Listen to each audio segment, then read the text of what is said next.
त्या ठिकाणी railway station आहे मित्रांनो. आपण बघू शकता की या रेल्वे स्टेशनची लांबी जी आहे ती जवळपास 1 किलोमीटर आहे.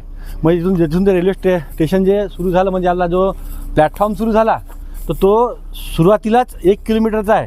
आणि मित्रांनो हा जो प्लॅटफॉर्म आहे हा समोर वाढूसुद्धा शकतो. म्हणजे भविष्यामध्ये मित्रांनो हे जे समोरचे 100 ते 200 वर्षाचं याचं प्लॅनिंग आहे. आणि या प्लॅटफॉर्मवर भविष्यामध्ये वंदे भारत एक्सप्रेससुद्धा जाणार याच्याबद्दल अजिबातच शंका नाही.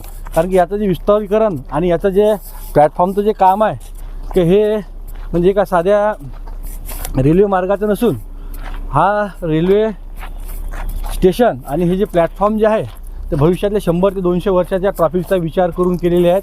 मित्रांनो हे जे रेल्वे स्टेशन आहे इथे ट्रेन येणे जाण्याचं करतील, प्रवासी वाहतूकसुद्धा करतील, परंतु जे एक्स्ट्रा एक्सटेन्शन त्या साईडला जे आहे म्हणजे एक्स्ट्रा ज्या रूळ आहेत पटऱ्या तिथं तुमच्या मालगाड्या आणि रेल्वेसुद्धा थांबू शकतील. इथं हे क्रॉसिंग स्टेशन आहे मित्रांनो की इथं हा सिंगल ट्रॅक असल्यामुळं इथं क्रॉसिंग होणार आहे स्टेशनवर. तर याच्यामुळे क्रॉसिंगसाठी जे आहे मित्रांनो यवतमाळपासून जर म्हटलं तर दारव्याला क्रॉसिंग होईल, त्यानंतर इथं हर्सुलला होईल, त्याच्यानंतर आपल्या दिग्रसला, समोर पुसदला असे 20-20 किलोमीटरवर ट्रॅकिंग पॉईंट आहेत. आणि हे इथं जे आहे मित्रांनो भविष्यामध्ये इथून ज्या रेल्वेला जे पाणी लागते ते पाण्याची सुद्धा फिलिंग या रेल्वे स्टेशनवर होईल.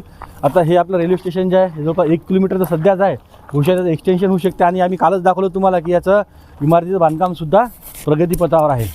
धन्यवाद.